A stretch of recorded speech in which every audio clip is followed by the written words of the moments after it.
Hi, I'm Ryan Brandau, the Artistic Director of Princeton for Musica, and it is my great pleasure today to be here with Eric Plutz, who is Princeton for Musica's collaborative keyboard artist, but when he's not with us, he is here in the Princeton University Chapel, where he is the Princeton University Chapel organist. Welcome, Eric. Thank you. We are here today to talk about Princeton for Musica's upcoming concert on May 7th in this space. We'll be doing 3 different works for chorus with orchestra and organ. And the longest of those is a setting of the Requiem text by Maurice Duruflé, a French composer of the 20th century. I wanted to chat with Eric a little bit about Duruflé, about his life and his work, about that piece specifically, and then I thought I would ask Eric to give us a little demonstration of the organ itself. So let's start, Eric, with a discussion of Duruflé. As I said, he is French and he lived in the 20th century. His lifespan spans most of that century. He grew up as a chorister in a great Gothic cathedral in northern France and studied piano and organ and harmony and was deeply immersed in the world of that space and the chants that filled its hall. And then he went off to study with 2 composers I think you're very well acquainted with, Eric, Trinity and Vierne. I wonder if you could just tell us, in your mind, how does Duruflé fit into the big picture as an organist for you? Duruflé inhabits a unique spot for organists. His output is very small because he was very self-conscious. He was very demanding of himself in terms of a composer. He wouldn't publish something unless he was absolutely happy with it. So there are very few compositions by Duruflé, but they are each of a superior quality, just fantastic. And to organists, this is remarkable because he was a fine organist himself and could write in a virtuoso way for the organ solo repertoire. And even this Requiem also has fairly virtuoso spots for the organist to play. So, in the last, what, 2 years, 3 years? It's hard to say with the pandemic. Eric has undertaken a journey through the symphonies of Louis Vierne, his organ symphonies. And I would say this is a marathon undertaking that I can't imagine many organists do. But I presume this has left you very deeply acquainted with the music of Vierne, who was one of Duruflé's teachers. And Duruflé had the opportunity to work hand in hand with Vierne. I wonder if you could just situate us a little bit in that 1920s, early 20th century world of French organ music. What is that world like? What does it sound like? What are some of the traits of some of that music that might have found their way into Duruflé's Requiem? Well, before Duruflé, I could speak about Vierne and his development as a composer. Towards the end of his life, he died in 1937. Jazz had swept the globe, and there are some elements of jazz in Vierne's music in his later music, but also around was Debussy and French Impressionism. So Duruflé really did not follow his teacher's path, going towards jazz or even really structured compositions like a symphony or sonata or these older styles of music. Duruflé made his own way with Impressionism, but also completely inspired by chant, but the chant from the church that he grew up in, and where most composers might be stifled by being restricted to the chant. With Duruflé, it simply unlocks these amazing harmonies that infuse the chant with new life and connection to the audience, I would think. So the Requiem Duruflé wrote in the 1940s. He received a commission from the French government in 41 to write a symphonic poem. And that wasn't going that well for him. Again, he was a perfectionist and he worked pretty slowly, but he was working on a set of organ pieces that were based on the Gregorian chants of the Requiem. And so he used that and worked that into what is now his Requiem, which is a piece for chorus and for organ, and sometimes for chorus, organ, and orchestra. He also created a version for chorus and just orchestra. We're going to present a version that he created in 1961. So after this piece had come about and he'd had the chance to live with it and play it and hear it, he created a version for chorus, organ, and then just a few elements of the symphony orchestra. So the string section, and then a trio of trumpets, timpani, and harp. And we're going to dive in and see how the organ itself can make so many different sounds, including some of those you would find in standard symphony orchestra. And for me, I think that choice of using strings and harp in particular allowed Duruflé to maintain some sounds that the organ, in spite of all that it can do, can't quite make happen. Things like tremolo on the violin, and of course harp has its own percussive, plucky sound. The trumpets, I think you'll hear when we look at the organ. The organ's got plenty of trumpets, but their presence in the orchestra for the version of the Requiem that we're going to do just adds that extra bit of brilliance, as does the rumble of the timpani. So Eric, I wonder if you could help us understand the organ. So if you look behind me here, you'll see several keyboards, and if you look down, maybe we will in a minute, you'll see there's a keyboard for the feet. Now, the keyboard looks like a piano keyboard, but unlike a piano, where when you depress a key on the piano, the only thing that happens is that a hammer will strike 1, 2, or 3 strings. That's it. You can do it hard, you can do it soft, so it's a little bit louder or a little bit softer, and there are a variety of attacks.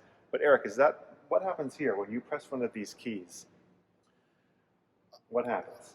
Well, I have to first of all select a sound that should be played. So when these pipes, they actually play one note at the same volume every time you play it. It's fairly unmusical.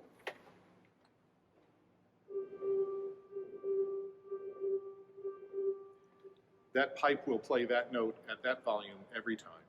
So over the centuries, organ builders have helped us make the organ more expressive and more musical. So there are individual families of stops. There are flues. Well, there are flues and reeds, and in the flue family are flutes, strings, and what are called diapasons. And then reeds are a different animal. So that was a flute stop. This is also a flute stop. This is a flute stop. So there are different characters that are all within the same family. And you can add them or subtract them from each other to get varying degrees of flute. Most of the sounds on the organ are built to imitate other instruments. We have oboes, trombones, trumpets, French horn.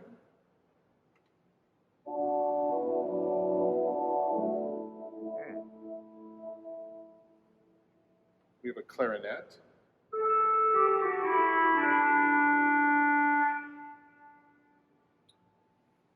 We have, and of course, we have trumpets.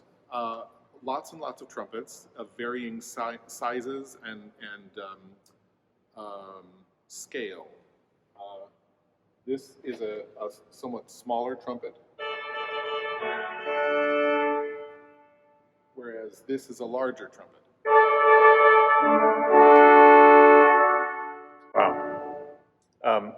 Now, I want to take a minute and just dive into the piece itself and see how some of these sounds get put together. Now, Duruflé, as Eric mentioned, is or was an organist, and I wonder, Eric, do you see evidence of his being an organist in the score? Oh, very much. He, as organists, we often have to play music that was written by a composer who was well-meaning but not an organist. Duruflé was very much an organist and wrote in such a way that it was clear he understood the strengths of the instrument and what an organist is capable of. Doesn't ask you to do anything impossible. Not impossible. Okay. Challenging, yes, but not impossible. I wonder, Erica, before we actually dive into the music, if you could say a word about this instrument itself, and is this an instrument that offers a lot of possibilities? Are there limitations to this instrument, and how might this compare to the kinds of instruments that Duruflé was thinking of when he wrote the piece? This is a symphonic instrument. This is an instrument that was built in 1928, and at that time, this was at the top of the development. It was an amazing instrument. It still is an amazing instrument, but it is not built to play Bach in the way that Bach was heard in 1750. I mean, this is a romantic instrument. It is built to be flexible and blend sounds together, to have a smooth crescendo, to have to be almost a representation of a symphonic orchestra. Mm-hmm.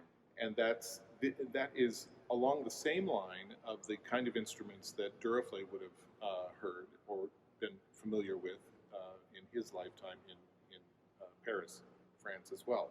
So this instrument really is one that plays Duruflé's music well. Great. Let's take a look. We're going to take a look at the second movement of the Requiem, the Kyrie. You'll hear right at the top that the organ is actually playing a chant line.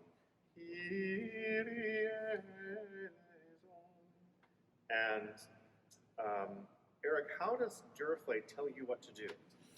Well, the sounds are, like I mentioned, those different families of stops.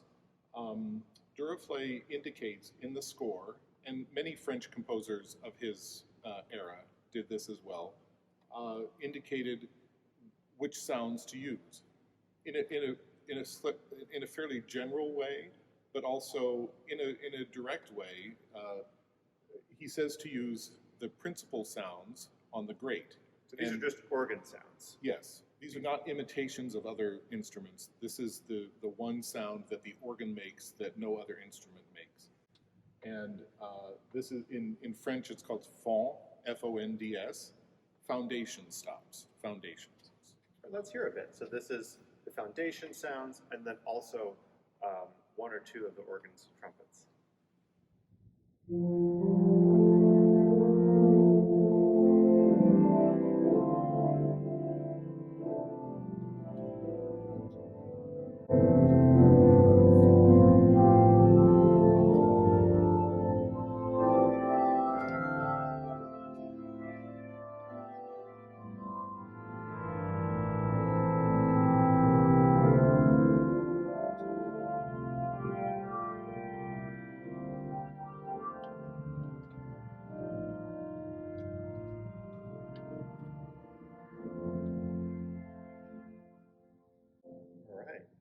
Let's hear one of my favorites now. This is at the very end of the piece in the In Paradisum.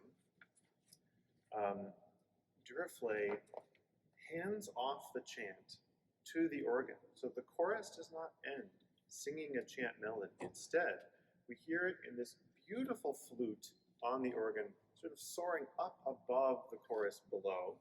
You'll hear again some of these opalescent, jazzy sonorities in the sustained things that Eric's playing, and this lovely flute up top.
Great.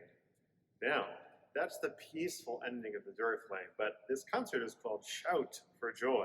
And indeed, there are many moments, both in the Requiem and in our other two pieces, a Te Deum by Ešendvalds and also the Shout for Joy of Adolphus Hailstork, when we will hear even more of the organ.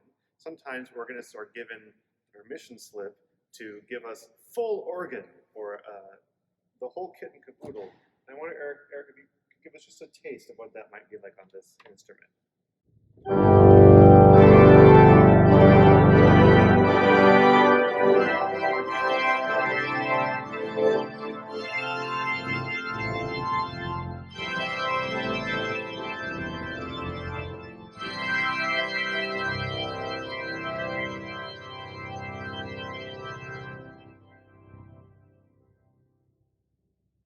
Do we know how long that reverb is?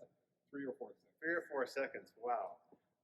And as I said, we'll have at this concert strings, full string orchestra, harp, three trumpets, and also 3 trombones and percussion. I think it'll be just magnificent in the space.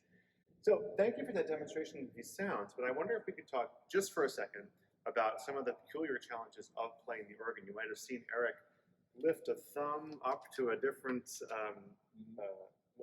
keyboard. Obviously, you've played this instrument long enough, you can keep track of which one's which and where you're going. Now, talk to me a little bit about that. I mean, this is quite the cockpit here. Yeah. So each of these keyboards has a role. It has a duty. The main sound of the organ is what's called the great division, and that's actually on this keyboard here. And these are the sounds that are the backbone of the organ. These are the pipes that are out in the open. They are strong. Even the softest sounds on them are strong. And that one family of pipes that we talked about, the great has the strongest one of those, the diapason sound, and it is the what everyone says, oh, that's an organ sound. That's the great division. The swell division is the next division that I want to talk about. So they put these pipes in a big box and then made it possible to open and close the door to the box so that you let the sound out or you keep the sound in. And on this organ, the swell is over on the south side, and so the box is closed right now, and I will open it. I will close it. So that's those pipes are in the box, in a swell box with almost, they're huge Venetian blinds that open, like this. So on this organ also, this keyboard here is called the choir keyboard, and its role is to help the vocal choir, help the choir sing. Its pipes are clear, but they do not overpower the choir for the audience or congregation listening. These pipes are right in the front of the case, and of clear, a very clear, easy to hear variety. That's the role of the choir. The final keyboard is called the solo, and this keyboard, this division has many colorful solo stops that you might solo out one line or two. It has. Did you use this guy on Easter? Oh yes. It has the tuba mirabilis, which is Latin for magnificent trumpet, and it's quite impressive.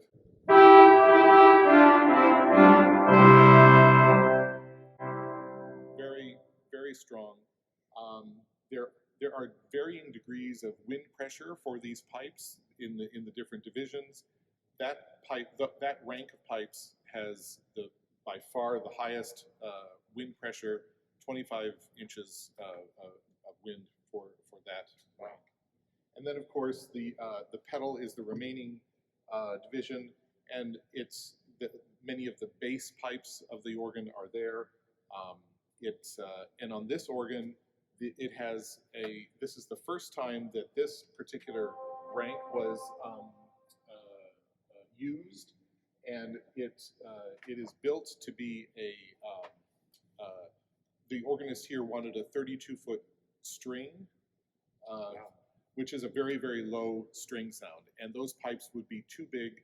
There wasn't enough room in the chamber for those pipes. But the builder of this organ said, "I've been tinkering around with a new sound," so it is this odd sound. But when you have a nice string sound and you add that underneath, it sounds like a string. Yeah, it's beautiful. So many of the bass sounds are in the pedal. So now this console is here, and doesn't feel like it's going to move anywhere. It doesn't move. I'm not going to stand here during the performance. I'm going to be somewhere down there. How do we make that work? Right. So there are 4 cameras in the chapel, and I'm able to control them and focus them. And I'm able to see Ryan conduct from this monitor. So there's a camera way back there that is giving us this shot. That's a very unimpressive shot, but it's this camera right here, which I would be able to use to see him. And I can see around the corner in the transept, and I can see from the back balcony. Well, I have to say, I am getting really excited about this concert. As I said, it's on May 7th at 7:30 in the evening here at the Princeton University Chapel.